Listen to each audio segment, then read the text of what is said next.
جس تخت پر بیٹھے اس پر سلیمان تھا، اس پر ولید تھا، اس پر عبد الملک تھا۔ ان تینوں نے اپنے من کو راضی کیا، عمر بن عبدالعزیز نے اپنے رب کو راضی کیا۔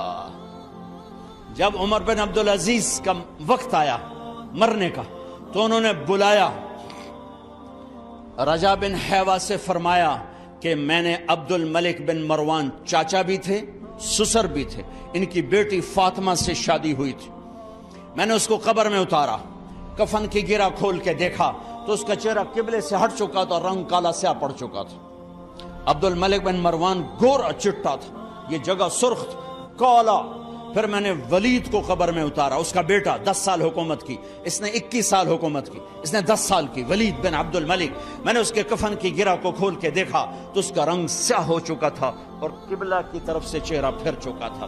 پھر سلیمان کا واقعہ تو ابھی سنایا، پھر سلیمان کو قبر میں اتارا اور اس کے کفن کی گرہ کو کھول کے دیکھا تو اس کا چہرہ قبلے سے ہٹ چکا تھا۔ اب میں جا رہا ہوں، مجھے دیکھنا۔ پہلے تینوں نے حکومت کی پوجا کی اور عمر بن عبدالعزیز نے اپنے اللہ کی پوجا کی۔ انہوں نے ایک بڑا عجیب خطبہ دیا جب خلیفہ بنے، اے لوگو، بچپن میں شعر و شاعری کا شوق تھا تو میں شاعر بنا، تھوڑا سا اٹھان ہوئی تو علم کا شوق لگا، میں نے علم حاصل کیا، جوان ہوا تو فاطمہ بنت عبد الملک سے عشق ہوا، میں نے اس سے شادی کی، اب اللہ نے مجھے حکومت دے دی ہے، اب تم دیکھو کہ میں اس سے اپنے اللہ کو راضی کروں گا۔ ہمارے حکمران تو ووٹ سے آتے ہیں اور چلے جاتے ہیں 4-5 سال کے بعد، ان کی وراثت میں حکومت آ رہی ہے اور 3 بر اعظم پر حکومت ہے، اور ایسا روب و دبدبہ ہے بنو امیہ کا، کوئی ان کے سامنے سر نہیں اٹھا سکتا۔ اور یہ بندہ 2 سال 2 مہینے 3 بر اعظم میں زکوٰۃ لینے والا کوئی نہ بچا، 3 بر اعظم میں سوال کرنے والا کوئی نہ بچا، 3 بر اعظم میں ظالم کوئی نہ بچا، 3 بر اعظم میں مظلوم کوئی نہ بچا۔ لیکن خود کیسا رہا؟ گھر آئے، فاطمہ بڑے اچھے دن گزرے ہیں، اب امتحان ہے، میں تیرا حق نہیں ادا کر سکوں گا، طلاق لینی ہے میں حاضر ہوں، ساتھ دینا ہے تو میرے اپنے حق معاف کرو، اپنے حق معاف کرو۔ فاطمہ جیسی عورت انسانی تاریخ میں کوئی نہیں آئی، سیاسی لحاظ سے، سیاسی۔ دادا مروان بادشاہ، باپ عبد الملک بادشاہ، بھائی ولید بادشاہ، دوسرا بھائی سلیمان بادشاہ، تیسرا بھائی ہشام بادشاہ، چوتھا بھائی یزید بادشاہ اور اپنا خامند بادشاہ، 7 نسبتوں سے یہ عورت شہزادی ہے۔ کائنات انسانی تاریخ میں اتنی بڑی عورت کوئی نہیں آئی، سیاسی۔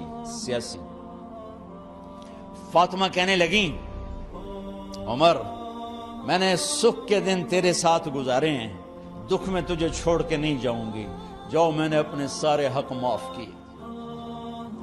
پھر حضرت عمر بن عبدالعزیز کی راتیں اور دن کیسے گزرے؟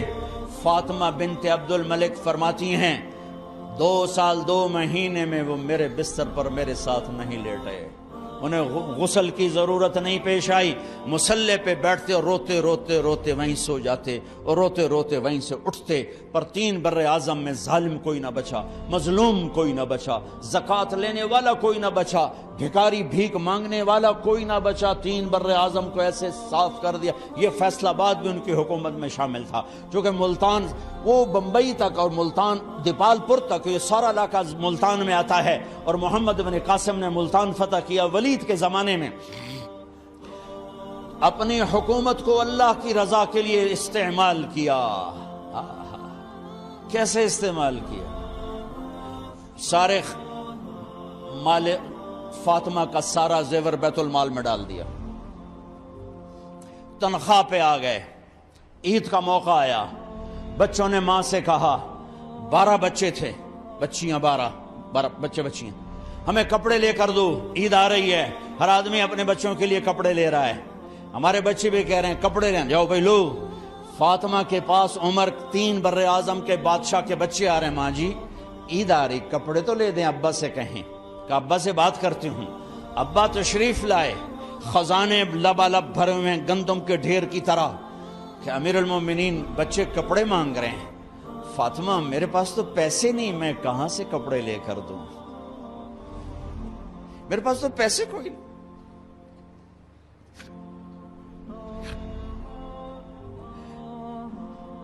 حضرت فاطمہ نے کہا پھر بچوں کا کیا کروں؟ کہا پھر مجھے بھی نہیں پتا کیا کروں۔ اس کے پہلے 3 حکمرانوں نے لوٹ مار کے بازار گرم کیے، ظلم و ستم کے پہاڑ توڑے، اور آج اسی خزانے پہ ایک شخص بیٹھا ہے جو اللہ کو راضی کرنے کے جھنڈے گاڑ رہا ہے۔ تو فاطمہ نے کہا آپ ایسا کریں، اگلے مہینے کی تنخواہ ایڈوانس لے لیں، اس سے میں اپنے بچوں کو کپڑے لے دیتی ہوں، اور گھر کا خرچہ میں مزدوری کر کے گھر کی روٹی چلا لوں گی۔ ارے اپنی تاریخ پڑھو، صرف ڈرامے ہی نہ دیکھتے رہ جاؤ، صرف گانے ہی نہ سنتے رہ جاؤ۔ اور بھی دکھ ہیں زمانے میں محبت کے سوا، راحتیں اور بھی ہیں وصل کی راحت کے سوا۔ انہوں نے اپنے بلایا وزیر خزانہ مزاحم، اپنا ہی غلام، ہاں بھائی مزاحم ہمیں بچوں کے کپڑے چاہیے، تو اگلے مہینے کی تنخواہ ایڈوانس مل جائے۔ وہ کہنے لگے امیر المومنین آپ مجھے لکھ کر دے دیں کہ آپ 1 مہینہ زندہ رہیں گے، میں آپ کو تنخواہ دے دیتا ہوں۔ عمر بن عبدالعزیز سر جھکایا، اٹھے، گھر گئے، فاطمہ میرے بچوں سے کہہ دو کہ تمہارا باپ کپڑے لے کے نہیں دے سکتا۔ اپنی تاریخ تو دیکھو،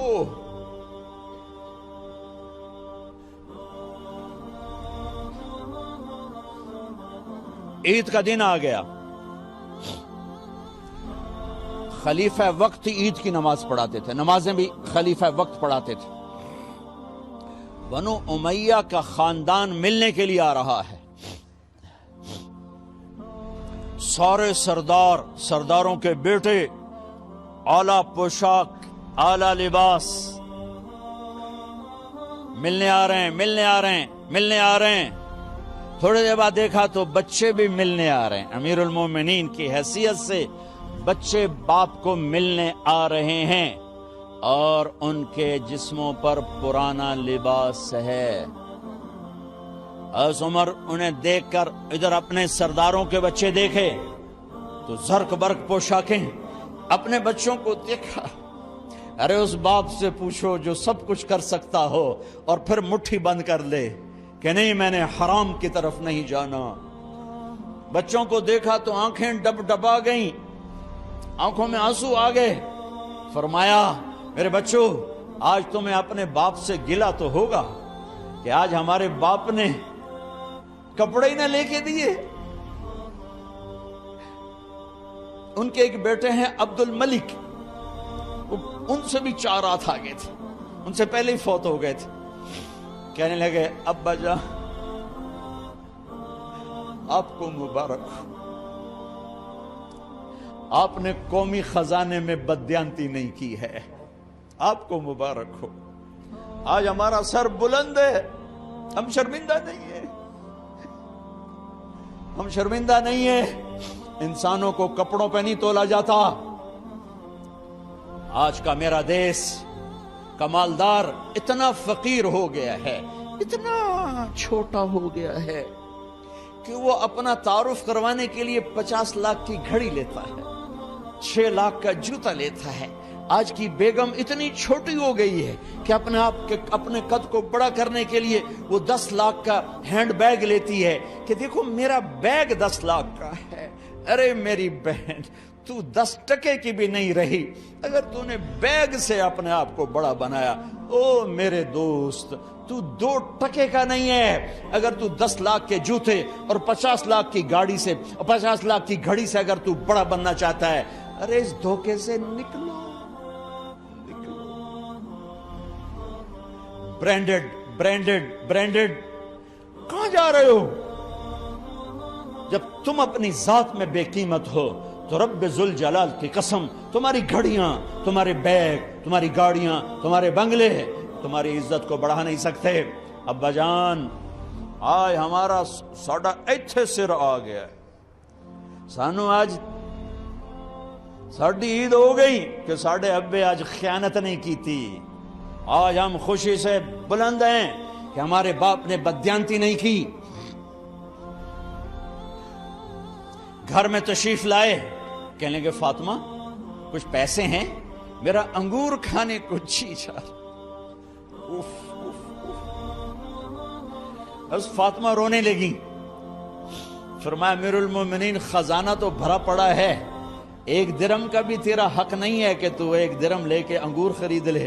تو تھوڑا پٹھے، فاطمہ میں جہنم نہیں برداشت کر سکتا۔ او میرے بھائیو، جو دن رات سود میں پھنس چکے ہو، جو دن رات جوے شراب میں پھنس چکے ہو، کیسے اللہ کے سامنے سرخرو ہو کر کھڑے ہوگے؟ فاطمہ میں جہنم نہیں برداشت کر سکتا۔ نہیں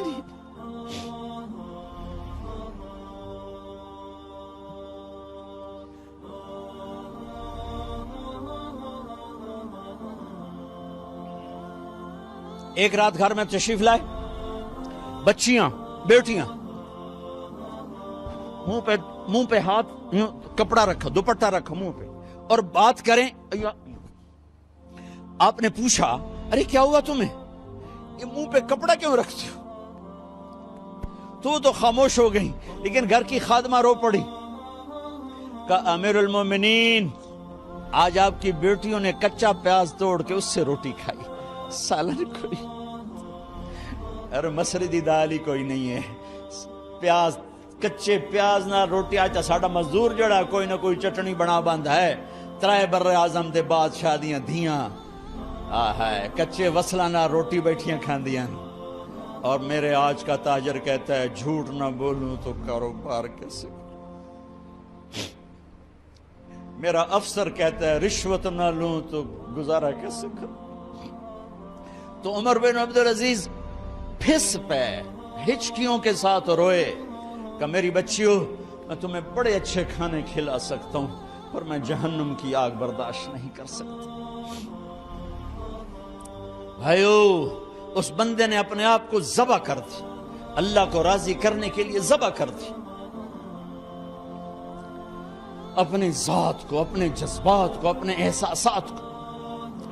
جب گورنر ہوتے تھے نا تو حضرت فاطمہ کی ایک باندی تھی، ان سے انہیں عشق ہو گیا تو اپنی بیگم سے کہتے یہ باندی مجھے گفٹ کر دو، وہ کہتی میں نہیں کرتی۔ جب یہ خلیفہ بنے کئی دفعہ ان سے کہتے مجھے ہدیہ کر دو، مجھے دے دو، وہ کہتی میں نہیں دیتی۔ جب یہ خلیفہ بنے تو ان کی بیگم نے اس باندی کو نہلایا، خوبصورت زیورات سے سجایا، عالی شان میک اپ کیا اور اس کا ہاتھ پکڑ کے لائی، امیر المومنین یہ آپ کی خدمت میں گفٹ ہے۔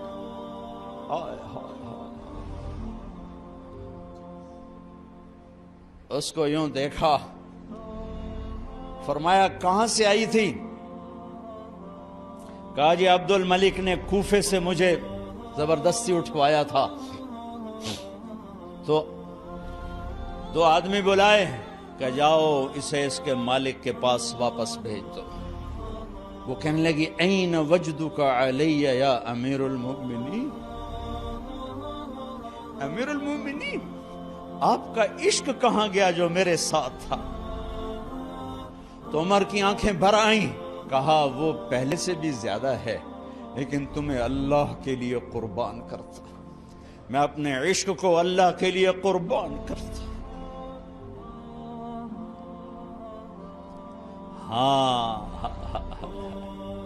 اب اللہ نے صلہ کیا دیا؟ جب انتقال ہوا ہونے لگا تو بلایا رجا کو، جو میں بات پہلے چھوڑ کے ادھر ان کی تھوڑی سیرت بتائی کہ رجا اب میں مرنے لگا ہوں، عبد الملک کالا ہو گیا تھا، ولید کالا ہو گیا تھا، سلیمان کالا ہو گیا تھا۔ یہ کیوں کالے ہوئے تھے؟ یہ بے نمازی نہیں تھے، بدکاری نہیں کرتے تھے، کسی کی طرف ان کی میلی آنکھ نہیں اٹھی کبھی، یہ ظالم تھے، ظالم انسانوں کا خون پیا، مال میں خیانت کی، اس پر اللہ نے چہرے پھیر دیے۔ آج عمر بن عبدالعزیز جا رہا ہے کہ دیکھو میں جا رہا ہوں، مجھے دیکھو میرے ساتھ کیا ہوتا ہے۔ ان کا انتقال ہوا، ان کی میت قبر کے کنارے رکھی گئی اور اب نیچے اتارنا ہے۔ سلیمان کی میت کو اتارنے لگے تو ہلنے لگا اور عذاب قبر پہلے شروع ہو گیا۔ عمر کی میت کو جب قبر کے قریب کیا گیا، ایسے ہوا کا جھونکا آیا، ایک پرچہ ایسے لہراتا ہوا یوں آیا، یوں آیا، یوں آیا اور عمر کے سینے پر گر گیا۔ لوگ کٹھے ہو گئے، پرچے کو کھول کے دیکھا گیا تو اس پہ لکھا تھا بسم اللہ الرحمن الرحیم، براءۃ من اللہ لعمر بن عبد العزیز من النار۔ یہ پروانہ ہے اللہ کی طرف سے اس کے بندے عمر کے لیے کہ اسے جہنم سے نجات کی خوشخبری سنا دی جائے۔ آہا، مرنا ہو تو یوں مرو، اللہ ایسی موت دے دے۔ کہتے ہیں پھر میں نے ان کو قبر میں اتارا، جب قبر میں اتارا تو کیا دیکھا، میں نے کفن کی گرہ کھولی تو چہرہ قبلے کی طرف فٹ اور یوں لگا جیسے 14ویں رات کا چاند قبر میں اتر آیا ہو۔ میرے بھائیوں بہنوں، اپنے اللہ سے صلح کر لو، اپنے اللہ سے صلح کر لو، اس کے محبوب مصطفیٰ صلی اللہ علیہ وسلم کی غلامی میں آ جاؤ، آ جاؤ، آ جاؤ۔